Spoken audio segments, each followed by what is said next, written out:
On Monday evening, the monarch urged world leaders to protect the planet for our children and our children's children in a speech delivered remotely. The 95-year-old was due to address the conference in person, but cancelled following advice from doctors. Still, her words were keenly observed by royal fans and climate change activists alike. Despite shining a light on the important issue, failing to mention the Duke of Sussex while lavishing praise on his older brother and father will not go unnoticed, body language expert Judy James claims. Speaking to Express.co.uk, the analyst said, "This is an immensely personal and touching speech from the Queen, who uses it to create a wonderfully loyal and loving tribute to her late husband Philip. The Queen speaks not just as a royal leader but as a proud widow, mother and grandmother.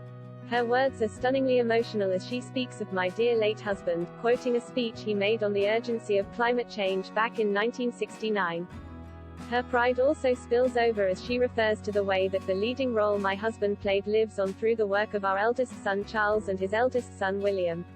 The glaring omission of Harry's name on this list will probably be discussed, but the Queen seems emphatic about the chain of eldest to eldest being remarkable. She even adds, "I could not be more proud of them," to make this one of the most emotional public messages ever from the Queen. She discusses her own experience of meeting many of the world's greatest leaders and in a flattering nudge to the current leaders watching her speech.